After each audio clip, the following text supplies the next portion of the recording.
Hey, where are you right now? I've been sleeping at home. There's no sign of my husband at our home where I am now. He's lying to me. Let's go back to when I was pregnant with our first child. My name is Ashley. I was finally expecting our first child in our second year of marriage. Just 1 month to go until my due date. I'm 9 months pregnant. While I'm excited about the birth, I can easily imagine the confusion of going through childbirth and child rearing for the first time. I had planned to go back to my parents' house this weekend to have them help me out for a while. I mentioned the idea of going back home to my husband during the stable period of my pregnancy, but I thought he had probably forgotten, so I brought it up again today. While I was relaxing and watching TV, my husband casually mentioned, "Heading back to your parents? Oh yeah, you mentioned that. If you're going, just go. I can handle things here just fine without you." I was shocked by his dismissive tone, but I didn't want to argue, so I decided not to argue back. "Well, I'll be going back this weekend. Our baby is due next month, and I plan to stay there for a month or two after giving birth. So I'll probably be back in about 3 months. Please make sure the baby's room is clean and ready." Okay. I would have done it anyway. "Oh, and I can't see you off this weekend because I have to work." "Oh, all right." I had hoped he would at least come with me to the station, but that hope faded fast. I knew he was always busy with work, even on weekends. But I wish he would think about how hard it will be for me, heavily pregnant and with lots of luggage, to manage on the train. I understand he's busy, but I do feel lonely sometimes. I don't want our soon-to-be-born baby to feel lonely either. Plus, I'm worried about whether we can raise our child together like this. When did he become so distant? With these mixed feelings, I started packing. Since I still had time before going to my parents' house, I decided to send most of my luggage through a delivery service. I had already cleaned the house from top to bottom when I started my maternity leave early. They say pregnant women have a nesting instinct. I had set up a crib and prepared a space for the baby, excited to start our new life as a family of 3. When I returned after 2.5 months, I found that my husband was being really messy despite my efforts to clean up before leaving. Maybe I cleaned too early, but still he seemed to have forgotten how to live in a tidy home. He'd leave half-empty drink bottles lying around and ignore the cardboard boxes from his online shopping. I realized that I'd never seen him cook or clean since we got married. Even though I kept trying to tidy up, things only got messier, and I started worrying about the state of the house while I was away. But with the baby coming soon, I had to focus on preparing for childbirth. The weekend came quickly, and I went to my parents' home. Meanwhile, my husband didn't even see me off to work. While I relaxed at my parents' place, I stayed in touch with him through emails every day and called him about every 3 days. But gradually, he started ignoring my calls more often. When I managed to get through to him, I noticed he'd been avoiding my calls lately. I asked, "You've been hard to reach lately, are you busy?" But his answers were vague, like sort of, or not really. Then I asked him nervously, "You're not cheating on me, are you?" I've heard some men do that when their wives are pregnant. He sounded annoyed and denied it, saying, "No, why would I do that?" It's frustrating to be accused. Feeling uneasy, I quickly apologized.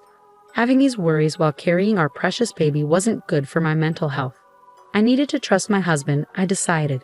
A few weeks later, I started having labor pains. As I prepared to go to the hospital, I called my husband.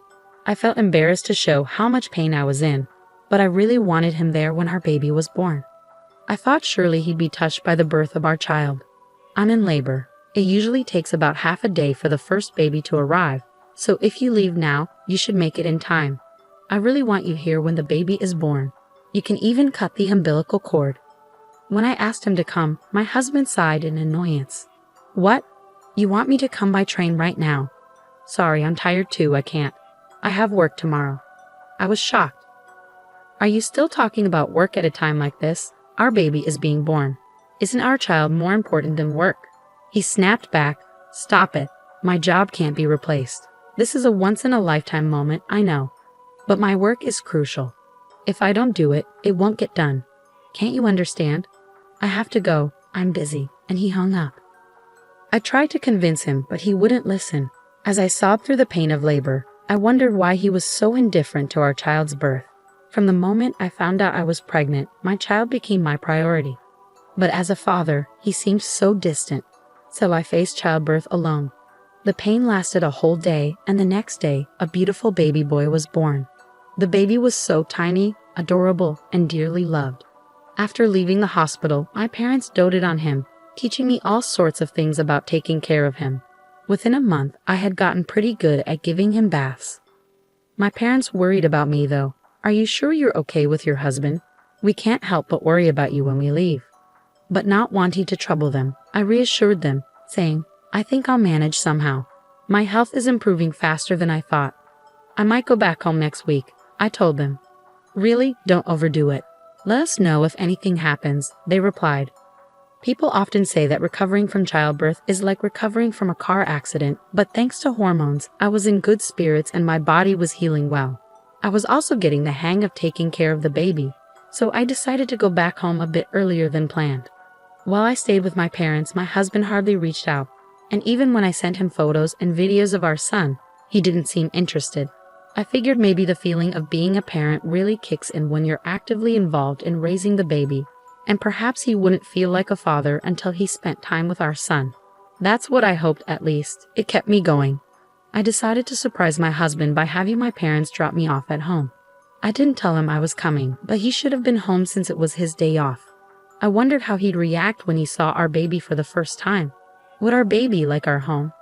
After a few hours' drive, we got home. I held our son while my parents brought in our luggage, and I unlocked the door. But when we walked in, the house was dark and silent. "We're back a bit earlier than expected, but we're home now." "Huh, no one's here. What's that smell?" As we stepped into the living room, a terrible odor hit us. When we turned on the light, we couldn't believe what we saw. The room was a mess, like a garbage dump. Dirty dishes and half-eaten food cluttered the sink. Clothes and trash were strewn all over. And there was even moldy juice sitting out, stinking up the place. The table was covered in stains and grime. The bathroom was also filthy, with black mold in the shower and sink, and the toilet was dirty and smelly. And worst of all, the crib we had prepared for our son was filled with unused cardboard boxes and trash bags. I had asked them to keep the house clean for our baby, but this was the opposite, and I was shocked. There's no way we can live in such a dirty house, and I'm especially upset about the crib being ruined. Seriously, what's going on here? There was no way we could raise a baby in a place like this. My parents were furious and searched for my husband, checking every room, but he was nowhere to be found. Where could he be on his day off? Was he working another weekend shift? But we couldn't even confirm if he had been working those shifts before. He wasn't paid extra for weekend work, and his company followed the regular work schedule. I had been suspicious of his disappearing acts on weekends. "Let's try calling him," I suggested. Unable to bear being in the messy room any longer, I ushered my confused parents outside and dialed my husband's number. But he didn't pick up. Finally, after the third attempt, he answered. "Hey, where are you?" I asked. "I'm at home," he replied. "Why?" "Just at home," he repeated. We had searched the entire house, but there was no sign of my husband. Could he possibly be buried under all this trash? But we couldn't sense anyone there, and his voice didn't sound like he had just woken up. Then I heard a woman's voice on the phone. I couldn't make out what she was saying, but it was definitely a woman's voice. That's when it hit me. He's cheating on me. I can't believe he'd do this while neglecting our child. The house was a disaster while we were away, and he was cheating on me. I was furious. A father like him isn't needed for our son. I'm done with a husband like this. If he prefers that other woman, then he can have her. How can you live in such a filthy and foul-smelling house? Oh, I understand. Maybe a burglar broke in. I need to call the police. What? But you're at your parents' house, right? What are you saying? Suddenly, my anger boiled over at my husband's evasiveness, and I raised my voice. You're the one lying about being at home, aren't you? Stop pretending. It's completely unacceptable to let the crib turn into a mess. I'm not returning to this house. We're getting a divorce. I ended the call abruptly and quickly reported to the police about the supposed burglary, intending to confront my husband. I instructed my parents and son to head back to my parents' house and waited for my husband in front of our home. The police arrived before my husband did. I welcomed them into the house as if they were guests, and soon after, I spotted my husband approaching, accompanied by another woman. As my husband came closer, his expression seemed to say, "This is bad."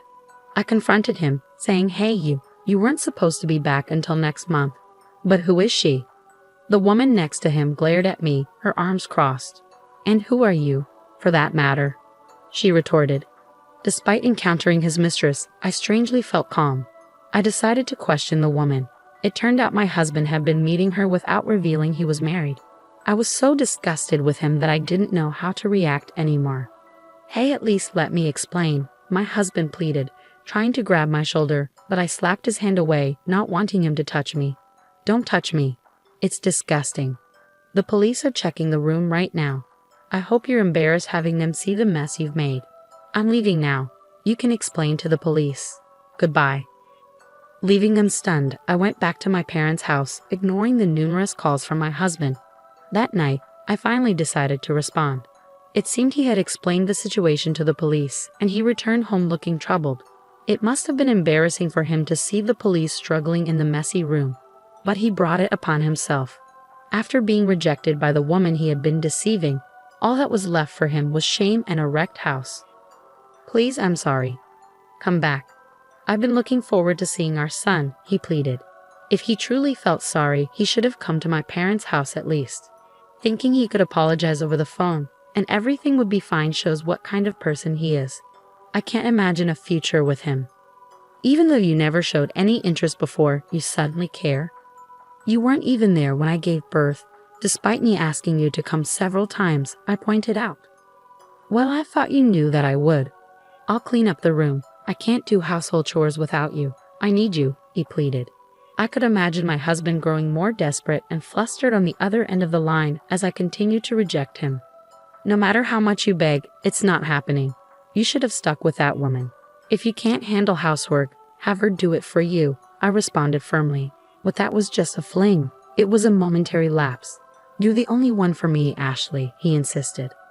A fling? Weren't you seeing her every time you said you had to work overtime? I countered. Well, that's a different. He trailed off, unable to explain himself. I pressed my husband, who was mumbling incoherently, and he confessed that he had been cheating on me with multiple women from his high school that he had reconnected with at a friend's wedding party. He's a scumbag either way.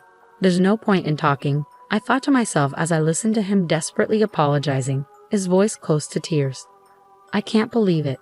You disgust me. Were you planning to touch our son with those hands? Unthinkable, I said, feeling a chill run down my spine. I won't do it again. I'll come to pick you up right now. I want to see you and our son. I'll prove my sincerity. Let's go home together, he pleaded. I couldn't believe what I was hearing from his defiant voice. What was he thinking at this point? I can't trust you. There's nothing more to talk about. I'll raise our son on my own, I declared firmly. Ashley, please forgive. He began, but I hung up before I could hear the rest of his words. The sound of the call ending echoed emptily in my ear, and that marked the end of our short marital life. Half a year has passed since then, and I've decided to start working, relying on my parents for support. Once I've saved up enough money, I intend to leave my parents' house and start living on my own with my son. I'm in the midst of divorce negotiations with my husband, mainly for the sake of alimony. Despite his limited experience living alone, my husband is apparently unable to manage household chores, and most of his meals are from dining out, leaving his house in disarray. However, that's no longer my concern. I will do my best, showering my son with abundant love and care.